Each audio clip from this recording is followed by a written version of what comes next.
أعوذ بالله السميع العليم من الشيطان اللعين الرجيم. بسم الله الرحمن الرحيم. الحمد لله الذي كان موجودا قبل حدوث الأشياء ويبقى بعد فناء الأشياء. تفرد بالأولية والقدم ووسم كل شيء ما عداه بالفناء والعدم. كما قال عز شأنه: كل شيء هالك إلا وجهه وكل نفس ذائقة الموت. وقال: كل من عليها فان ويبقى وجه ربك ذو الجلال والإكرام.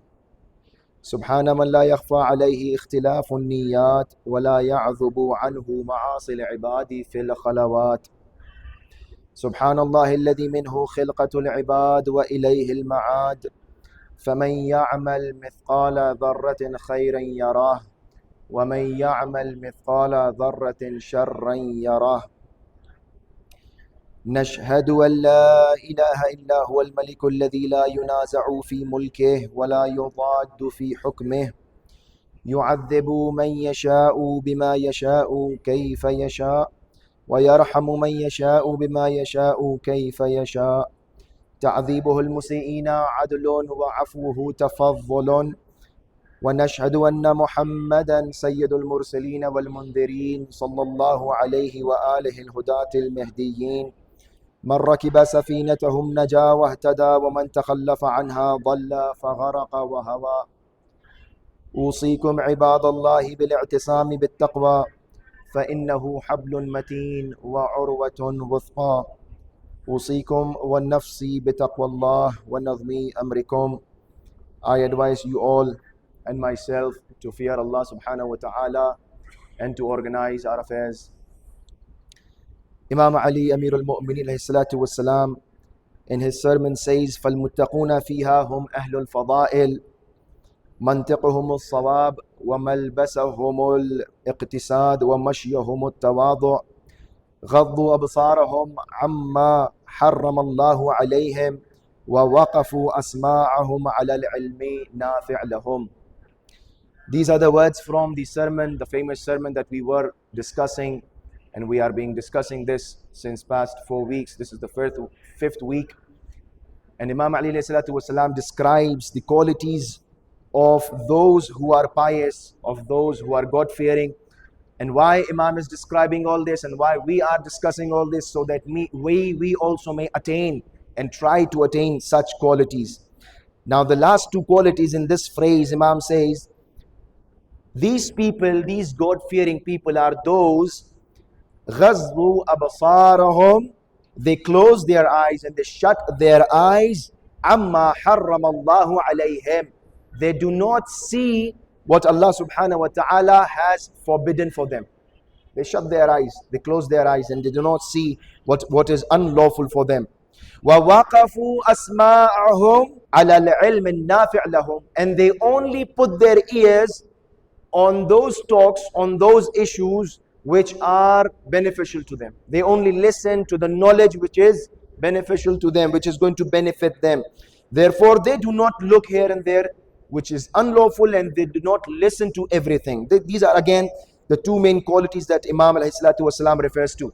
Now, coming to the commentary by the scholars on these phrases, they tell us that Imam ﷺ, when he counts and when he tells us about the eyes and the ears, it is important to note that these two organs, these two very sophisticated organs in their own very unique creation, Imam Ali ﷺ addresses these two organs. Why? Because with these two organs, the eyes and the ears, a person learns about his surroundings.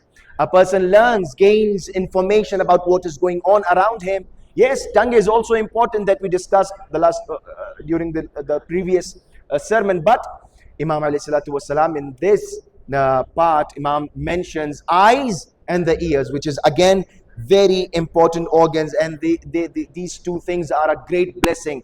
Now, a person, God forbid, if a person loses his eyesight, and if a person loses his potential to hear and his ability to hear things and his ability to see things, then only he is going to understand what ni'mat, what blessing and what favor Allah subhanahu wa ta'ala has given. Now, for every favor, for every, it is a great power to see things and to listen and to hear things. It is a great ability. And with every great ability comes a greater responsibility. So we have to understand that if we are being blessed with the power of seeing, with the power of hearing things, we have to be responsible. We have to act responsibly. Now, Quran mentions both of these two aspects that I want to, notify here. First thing is that you have to be grateful. You have to thank Allah subhanahu wa ta'ala for Him blessing you with this eyesight and with this ability to hear. In chapter Mulk, verse number 23, Allah subhanahu wa ta'ala says, قُلْ هُوَ الَّذِي أَنْشَأَكُمْ. O beloved Prophet, O Muhammad, tell them and inform them that He is the one who has brought you to being. وَجَعَلَ لَكُمُ السَّمْعَ وَلَا بَصَارَ وَلَا أَفْئِدَةَ. And He is the one who has given you ears, the eyes and the hearts.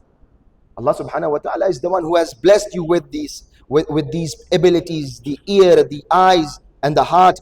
قَلِيلًا مَا تَشْكُرُونَ. But there are so many people that they are not thankful. They thank Allah very less. They don't thank Allah enough. And what is the thanks to Allah? What do we mean by thanking Allah subhanahu wa ta'ala? Is it merely just saying Alhamdulillah, Alhamdulillah, Alhamdulillah, you have given me eyes, Alhamdulillah, you have given ears? No. This is not the only example of thanking Allah subhanahu wa ta'ala. The best way that you can thank Allah subhanahu wa ta'ala for His blessings is to use His blessings and favors in His own path. Use it according to what Allah subhanahu wa ta'ala has said. Use it according to what He has prescribed. If He has given us the eyes and the ears to see and to hear things, use it in His path. And now I told you that it is a great responsibility, and with great responsibility, greater abilities comes greater responsibilities. Allah subhanahu wa ta'ala again says, وَلَا تَقَفْ, in chapter Al-Isra, verse number 32, وَلَا تَقِفُ مَا لَيْسَ بِهِ عِلْمٍ. Don't do something what you don't know about. إِنَّ السَّمْعَ وَالْبَصَرَ وَالْفُؤَادَ كُلُّ أُولَٰئِكَ كَانَ عَنْهُ مَسْئُولًا. These organs that I have given, these abilities that I have given you, إِنَّ السَّمْعَ وَالْأَبْصَارَ وَالْفُؤَادَ, this ability to hear and these eyes that I have given you and this heart that I have given you, أُولَٰئِكَ كَانَ عَنْهُ مَسْئُولًا. You will be questioned and you will be held responsible for your deeds which you are performing with these organs, and you will be held responsible. You will be questioned that I had given you such important abilities. I gave you a heart. Did you use it in the right way? I gave you eyes. Did you see the truth that I wanted you to see? I gave you ears. Did you listen to things which were truthful and which were beneficial to you? In the second part of the sermon, I will come to a very important point and to relate the first part of the sermon to today's, the event and the occasion. Allah subhanahu wa ta'ala very clearly says that if I have given you these abilities, these are the inputs, these are the devices that you can use, the organs that you can use to gain information and to gain guidance from such, organs that Allah subhanahu wa ta'ala has given you. In the sam'a wal basara wal fu'ada, kullu ulaika kana anhu mas'ula. Everything will be held responsible on the day of judgment. Then again, such organs, of course, are going to have its own consequences. And it is important to understand that what are the consequences of such organs on us. The first thing that is going to be affected by these organs and not utilizing them in the right path. وَغَضُّ, again, Imam Ali says, "Man atlaqa nadiratan at'abu khatirahu, man tataba'at lahadatuhu damat hasaratuh." How is it going to affect you? What are the consequences? Imam Ali says, whoever lets his eyes wander around here and there to the forbidden things, towards what Allah subhanahu wa ta'ala has made unlawful, if you let your eyes gaze and if you let your eyes wander around, Imam says it is going to bring a distress to your heart. It is going to affect your heart. It is going to affect your heart. It is going to leave unforgettable impact and images on your heart that you are going to regret. And then Imam Ali says, and whoever repeatedly gazes at what is forbidden, his regrets will be everlasting. Because sometimes you see something and the effects are everlasting. You might, ask for forgiveness to Allah subhanahu wa ta'ala. He might also forgive you. But those effects are there. You will be haunted for those effects, and they are going to follow you around. So Imam Ali says that you have to be very careful for what you see and what you look at. Now, sometimes Quran again says in chapter Nur, verse number 30, and I'm coming to a very crucial point here. Quran says, قُلْ لِلْمُؤْمِنِينَ يَغُضُّ مِنْ أَبْصَارِهِمْ. O Prophet, tell these people to lower their gaze, to bow down, to look down, and to cast down their eyes. If you're walking, you walk in a humble way. You don't look here and there, which is forbidden. It is not only, when you talk about not looking at things which are forbidden, the first thing that comes into our minds is not looking at someone who's an mahram. Yes, but there are so many other examples also. A person does not like you to, peep into his house. Someone who does not like you to peep into his car. Someone who does not like you to stare at him. Sometimes such gazes and such, sights are also unlawful. But here, there is something very unique. There is a very mystic approach to this ayah. Al-mu'minu yanzuru. And this is the explanation which the Holy Prophet says. And under this ayah, the Holy Prophet narrates this hadith and says, Al-mu'minu yanzuru binurillah wa yasma'u bis-sam' al-akhir. A mu'min looks with the help of the light of Allah subhanahu wa ta'ala. A mu'min, who is a mu'min? He looks with the light of Allah subhanahu wa ta'ala, and he hears with a different ear. He hears with a different ear. And then Rasulullah again says, if a mu'min casts his eyes down, he gazes down, he does not look here and there, and he protects his eyes, then Rasulullah says, غُضُّوا أَبْصَارَكُمْ تَرَوْنَ الْعَجَائِبِ. You lower your gaze and you will witness the wonders of this beautiful nature. And you are going to witness the essence of the creation, and you are going to see something which others cannot see. If you close your eyes and shut your eyes to things which are forbidden, I am going to show you something which other people cannot see. Now there are mystics, there are scholars who claim to see the angels descend on the greater nights of Ramadan, the Layali al-Qadr. They say that we see, and there are stories. How is it possible? The narrations are there. If you are so protective of your eyes and your ears, you are going to see things which others cannot see. So it is very common. And if it is common for a man, for me and you, for a mu'min, if we just need to practice and just need to take care of our organs and eyes and ears and tongue, that Allah subhanahu wa ta'ala is going to show us things which others cannot see. When you come to this hadith, you understand that there is a peak of everything, and there is a peak of perfection to this also. And the peak of perfection to such things are the Ahlul Bayt alayhi salatu wasalam, where you find Amirul Mu'mineen saying something very extraordinary. Amirul Mu'mineen is not someone you can take for granted and you can just ignore. After the Holy Prophet, it is only Ali ibn Abi Talib alayhi salatu wasalam that was supposed to, I'm going to come to a very crucial point in the second part of the sermon. It was Amirul Mu'mineen who was supposed to be followed after the Holy Prophet. Why?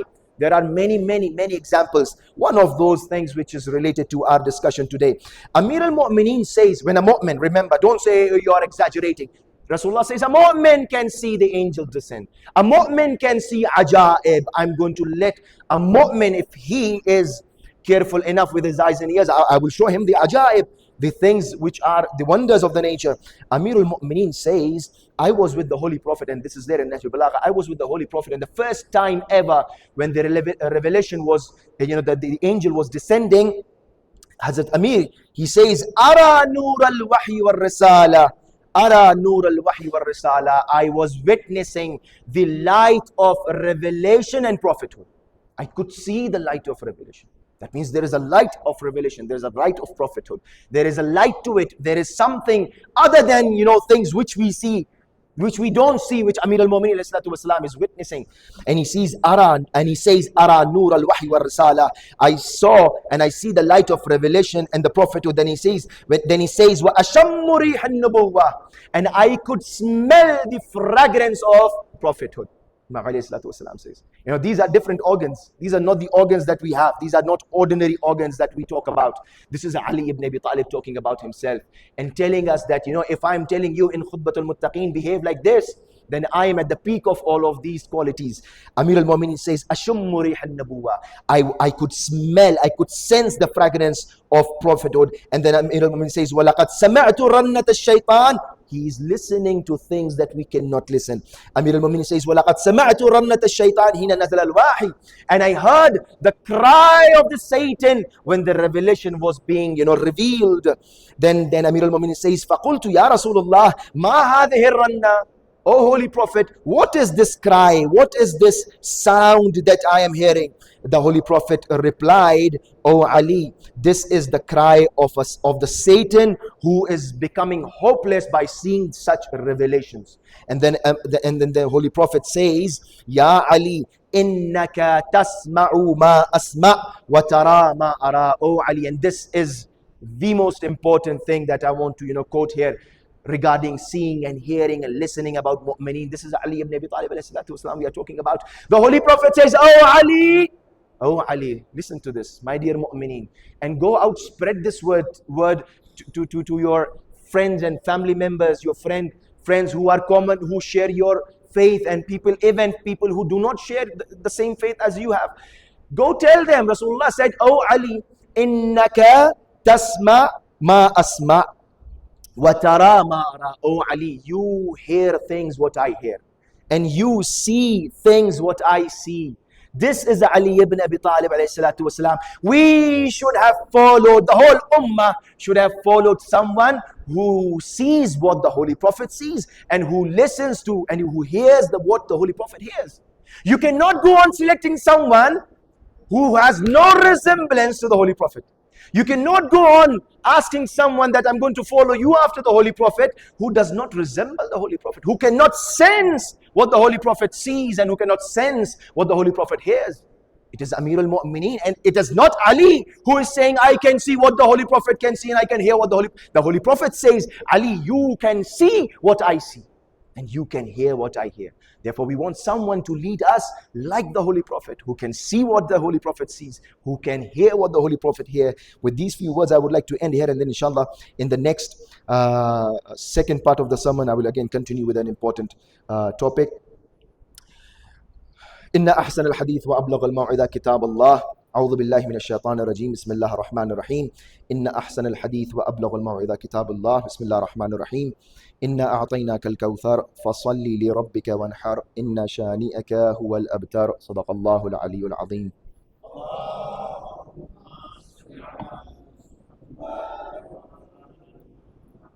أعوذ بالله السميع العليم من الشيطان اللعين الرجيم بسم الله الرحمن الرحيم الحمد لله رب العالمين الصلاة والسلام والتحية والإكرام على سيدنا ونبينا وشفيع المذنبين أبي القاسم مصطفى محمد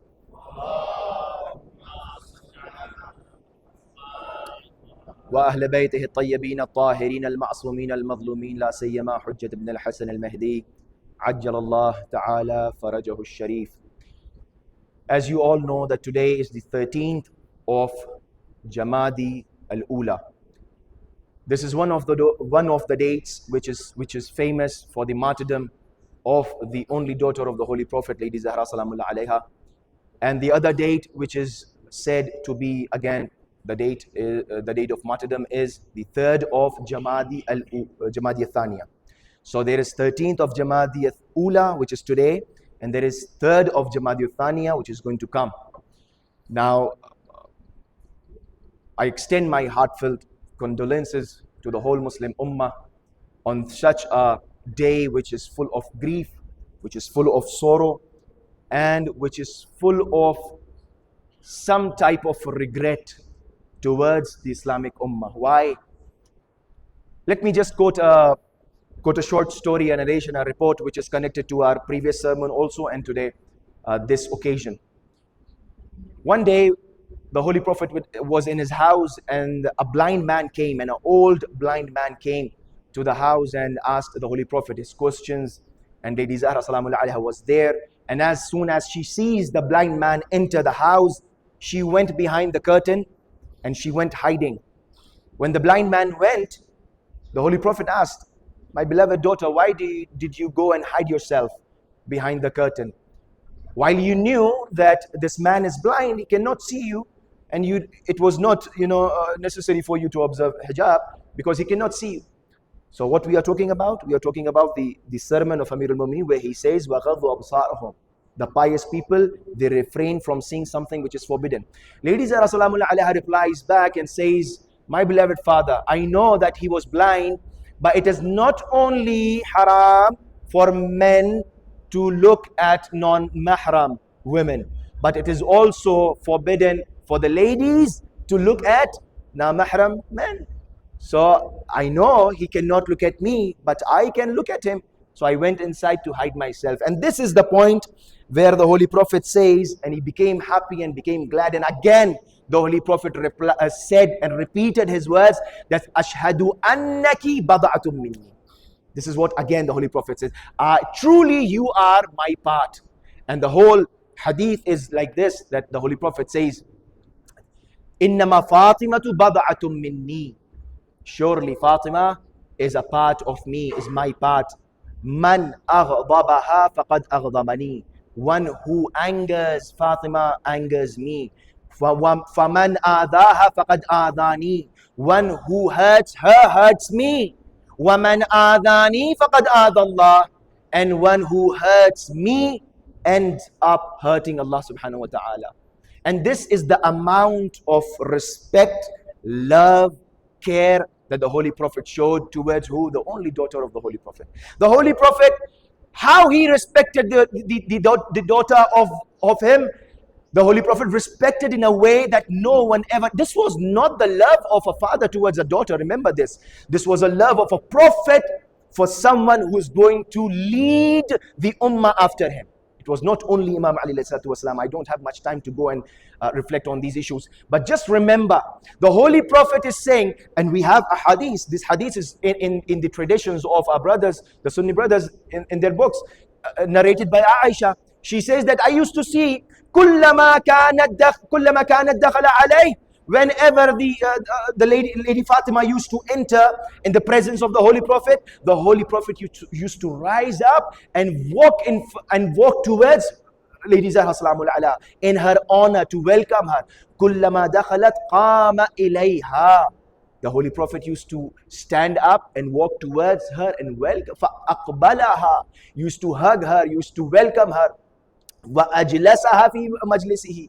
And used to ask Lady Fatima to come and sit in his own place. Why is the Holy Prophet doing all this? Is it only a love of a father towards a child? It is only a love of a father towards a daughter? No. The Holy Prophet is telling us, giving us a message. Look, if she comes to you, you are to respect her. If she comes to the mosque and asks you that fadak is mine, it is my right, do not let her go away. At least respect her. At least see what I am doing. At least see what I am doing. I'm respecting Fatima. I'm standing in her honor. I'm greeting her. I'm welcoming her. I'm making her sit in my place. You, those people after me, when my daughter comes to you, at least have this sense, at least have this morality to show respect to her. If you don't want to give fadak, why did you have to go and burn down the house? Why did you go and you had to burn the door? This was the door that the Holy Prophet used to come and salute for days and nights. For days and nights, these narrations and these reports tell us that the Holy Prophet used to come after in the kulli salat. For several months, the Holy Prophet walked this path from the mosque to the door of Lady Zahra Salamu Alaiha. Used to come with his companions, stand there, salute the door of Lady Zahra Salamu Alaiha. Why is the Holy Prophet doing this? Out of love? Out of the love of Hassan and Hussein? Just merely the love of Amir al-Mu'mineen? Just the love of a father towards her daughter? Why the Holy Prophet is doing this? Why is he walking this path from the mosque to the door of Lady Zahra? Rasulullah is walking so much so that he creates a path from the mosque to the door of Ali ibn Abi Talib, for us to not, go astray. For us to understand, if after me you want your deen, you don't go here and there at other people's doors. You come at the doorstep of Lady Zahra Salamu alayha. Yes, the ummah, the people, they came to the door, but they came to burn it down. This was the most regretful day, and this was the most regretful moment, and a black moment, and a dark moment in the history of Islam. Why is this happening? Why why no one was held responsible? I have mentioned this point so many times. These are things for us to go and just to sit down and think over it. You don't have to go fight around. You don't have to go debate around. Just for you and your food for thought. Just go sit down and ponder over this point, that why still till date no one was held responsible. Yes, there were few lovers who are asking for justice and who know who did this, but the majority of people, they ignore. If you are the lover of the Holy Prophet, then why can you ignore the murder of the daughter of the Holy Prophet? How can you ignore? How can you ignore such an important and a devastating event in the history of Islam, which led to all of the misery that we still face today, the Muslimin? Why today? Why today? People ask. Non-Muslims, they ask, and they're in a state of shock. Muslims killing Muslims. Muslims killing Muslims. Is there any doubt in your mind that today Muslims are killing Muslims? There is no doubt in our minds. These are Muslims, and they are killing Muslims. Why? Because they saw a Muslim killed a Muslim in Medina. That time, it started all from there. They are learning from there. A Muslim killing a Muslim killing the daughter of the Holy Prophet. It all started from there. This is what they learn. This is what history has for us. And this is again, why am I saying that this is a dark moment? Because of this. And this is what the Muslims are practicing now.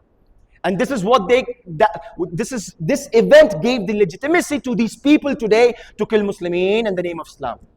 Whom are they killing? The lovers of Fatima, the lovers of Ali, the lovers of Hassan and Hussein. For what? What is their crime? What have they done?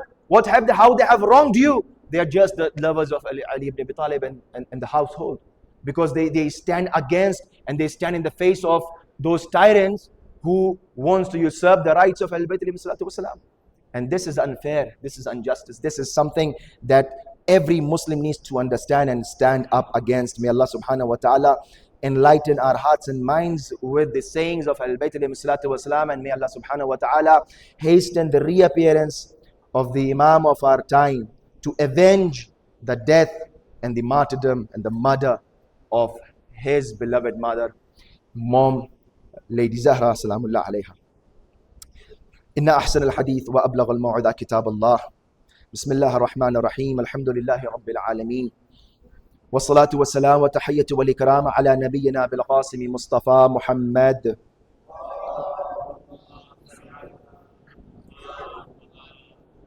وصلي على أمير المؤمنين علي بن أبي طالب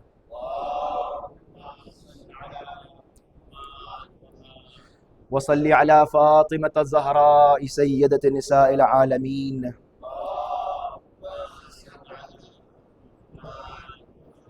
وصلي على الحسن والحسين سيدي شباب أهل الجنة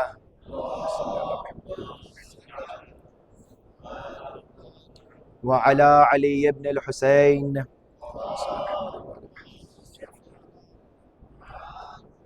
ومحمد بن علي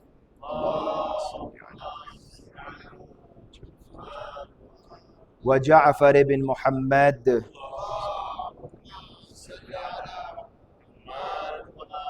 وموسى بن جعفر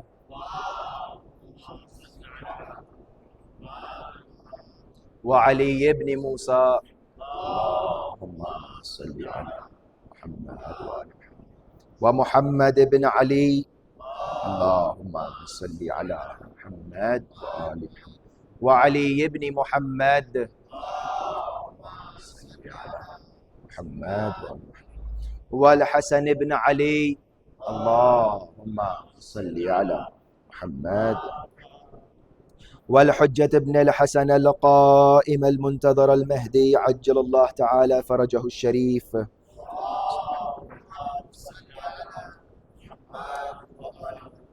اللهم اغفر للمؤمنين والمؤمنات والمسلمين والمسلمات الأحياء منهم والأموات، تابع بيننا وبينهم بالخيرات، إنك مجيب الدعوات، إنك على كل شيء قدير. بسم الله الرحمن الرحيم. والعصر إن الإنسان لفي خسر إلا الذين آمنوا وعملوا الصالحات وتواصوا بالحق وتواصوا بالصبر. صدق الله العلي العظيم.